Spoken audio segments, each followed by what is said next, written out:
Assalamualaikum warahmatullahi wabarakatuh. Saya Nur Anissa dari Prodi Akuntansi ingin mempresentasikan tentang hukum perbankan. Bank adalah tulang punggung pembangunan ekonomi. Oleh karenanya, pengawasan dan pembinaan terhadap bank yang dilakukan oleh Bank Indonesia sebagai bank sentral sangat menentukan. Pengertian perbankan merupakan rumusan umum yang mencakup tiga aspek utama, yaitu satu, kelembagaan bank; kedua, kegiatan usaha bank; ketiga, cara dan proses kegiatan usaha bank.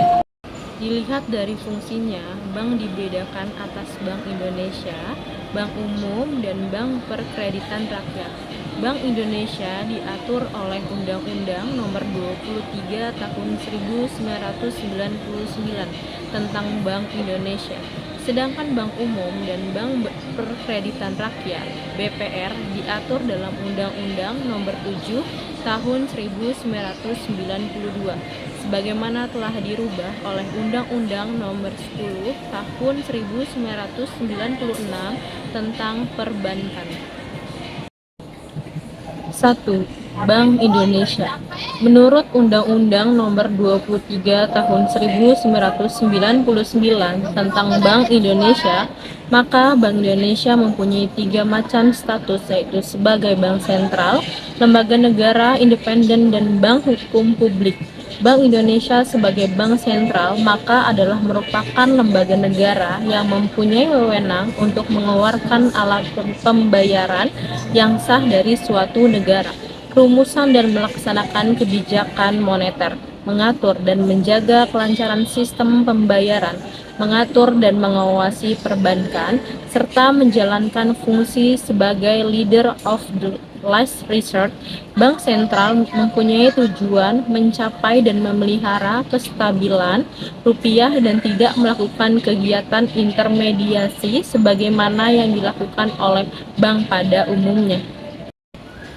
Bank umum adalah bank yang melaksanakan kegiatan usaha secara konvensional atau berdasarkan prinsip syariah yang dalam kegiatan usahanya memberikan jasa dalam lalu lintas pembayaran.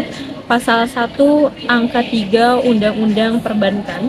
Dalam menjalankan usahanya di bidang jasa perbankan, maka bank umum menerapkan dua cara, yaitu A. Konvensional. Perbankan konvensional artinya menjalankan usaha di bidang jasa perbankan menurut cara yang lazim atau biasa dengan memperoleh keuntungan berupa bunga. Yang kedua, prinsip syariah. Perbankan syariah artinya menjalankan usaha di bidang jasa perbankan menurut aturan perjanjian berdasarkan hukum Islam dengan memperoleh keuntungan bukan berupa bunga. Bank Perkreditan Rakyat adalah bank yang melaksanakan kegiatan usaha secara konvensional atau berdasarkan prinsip syariah. Bentuk hukum suatu BPR dapat berupa salah satu dari perusahaan daerah, koperasi, perseroan terbatas, atau bentuk lain yang ditetapkan dengan peraturan pemerintah. Pasal 21 Ayat 2 Undang-Undang Perbankan. Bentuk-bentuk lain tersebut adalah bentuk yang bukan badan hukum seperti bank desa, bank karya produksi desa, dan lumbung desa. Bank syariah, sumber pembiayaan yang sesuai dengan prinsip syariah pada dasarnya diatur dalam pasal 1 ayat 13 Undang-Undang Nomor 10 Tahun 1998 tentang perbankan yang menyebutkan bahwa prinsip syariah adalah aturan perjanjian berdasarkan hukum Islam antara bank dengan pihak lain untuk menyimpan dana atau pembiayaan kegiatan usaha atau kegiatan lainnya yang dinyatakan sesuai dengan prinsip syariah, antara lain pembiayaan berdasarkan prinsip bagi hasil, mudharabah, pembiayaan berdasarkan prinsip penyertaan modal, musyarakah, prinsip jual beli barang dengan memperoleh keuntungan, murabahah, atau pembiayaan barang modal berdasarkan prinsip sewa murni tanpa pilihan, zaroh, atau dengan adanya pemindahan kepemilikan atas barang yang disewa dari bank lain atau pihak lain. C. Penghimpunan dana perbankan. Pengertian menghimpun dana atau fundraising adalah kegiatan usaha mencari dan mengumpulkan dana dari masyarakat luas dengan menggunakan strategi tertentu, sehingga masyarakat mau menanamkan dana di bank dalam simpanan. Menurut pasal 1 angka 5 Undang-Undang Perbankan, maka simpanan adalah dana yang dipercayakan oleh masyarakat kepada bank berdasarkan perjanjian penyimpanan dana dalam bentuk giro, deposito, sertifikat deposito, dan tabungan. 1. Giro, demand deposit. Giro adalah simpanan yang penarikannya dapat dilakukan setiap saat dengan menggunakan cek, biliet giro, sarana perintah pembayaran lainnya, atau dengan pemindah bukuan. 2. Deposit berjangka, time deposit. Deposit berjangka adalah simpanan yang penarikannya hanya dilakukan pada waktu tertentu.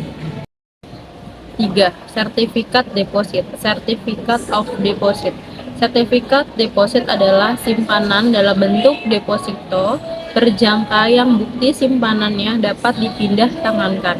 Ciri-ciri sertifikat deposito adalah diterbitkan oleh bank dengan klausula atas tunjuk dengan jangka waktu tertentu, dapat diperjualbelikan sebagai instrumen pasar uang, bunga dibayar di muka, dan dapat dijadikan jaminan.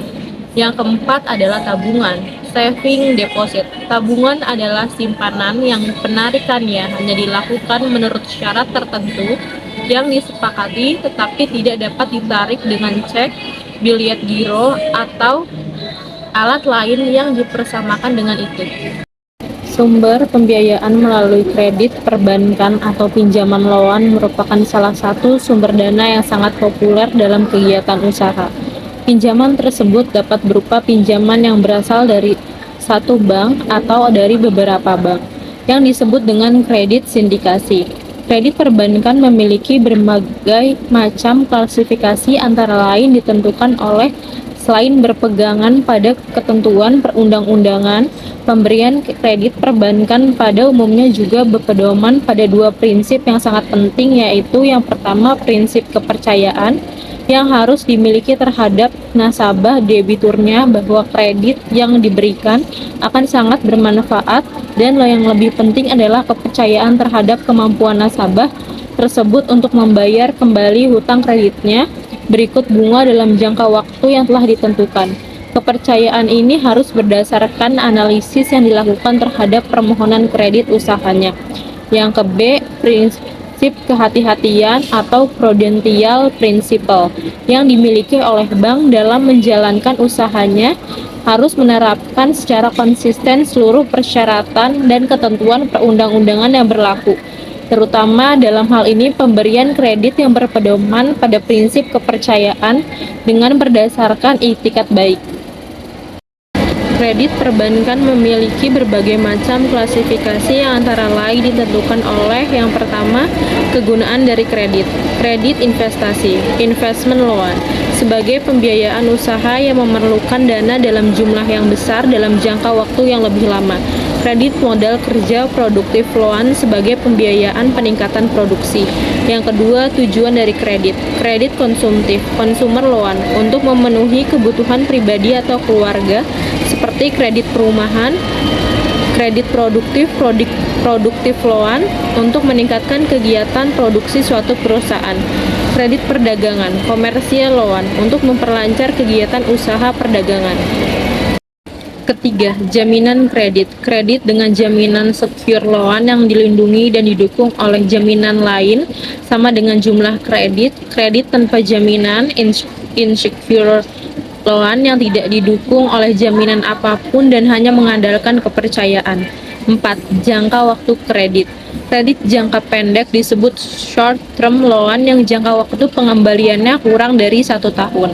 Kredit jangka menengah medium term loan yang jangka waktu pengembaliannya antara 1 tahun sampai 3 tahun. Kredit jangka panjang long term loan yang jangka waktu pengembaliannya lebih dari 3 tahun. Permohonan kredit harus melalui tahap-tahap, yaitu yang pertama, pengajuan permohonan kredit. Untuk mengajukan permohonan kredit, calon nasabah akan diminta untuk mengisi formulir yang telah disusun dan disediakan oleh pihak bank tersebut. Mengisi formulir yang telah disusun dan disediakan oleh bank tersebut melampirkan beberapa dokumen penting yang dapat membantu pihak bank menentukan apakah kredit bank dapat diberikan atau tidak. Selain itu, permohonan kredit dan atau aplikasi kredit disyaratkan untuk melampirkan dokumen-dokumen seperti akta pendirian perusahaan, identitas KTP, para pengurus, tanda daftar perusahaan, TDP, nomor pokok wajib pajak, NPWP, neraca, dan laporan rugi laba 3 tahun terakhir, fotokopi sertifikat yang dijadikan sebagai jaminan, dan dokumen-dokumen tambahan lainnya. Yang kedua, analisis kredit. Dokumen-dokumen tersebut kemudian dianalisis oleh kepala bagian kredit, ketentuan-ketentuan yang berlaku dalam bank yang bersangkutan. Yang ketiga, persetujuan kredit. Hasil analisis kredit tersebut kemudian disampaikan kepada direksi untuk diteliti dan kemudian ditentukan apakah disetujui atau ditolak. Apabila disetujui, akan ditetapkan syarat-syarat pemberian kredit yang akan dituangkan sebagai dasar dalam perjanjian kredit. Yang keempat, perjanjian kredit. Perjanjian kredit pada umumnya merupakan perjanjian baku dan standar kontrak yang telah disediakan oleh pihak bank melalui divisi hukumnya untuk menyusun ketentuan yang akan dimuat dalam perjanjian kredit. Dalam perjanjian kredit, pemohon kredit biasanya tidak dapat melakukan tawar-menawar dan hanya dapat menerima atau menolak perjanjian kredit tersebut. Perjanjian kredit itu sendiri merupakan perjanjian yang berfungsi sebagai perjanjian pokok, sehingga perjanjian lain seperti perjanjian jaminan merupakan perjanjian aksesorir. Fungsi lain dari perjanjian kredit adalah sebagai alat bukti yang memuat ketentuan-ketentuan tentang hak dan kewajiban dari pihak bank atau dari pemohon kredit, serta sebagai alat dalam melakukan pengawasan kredit. Yang kelima, pencairan kredit.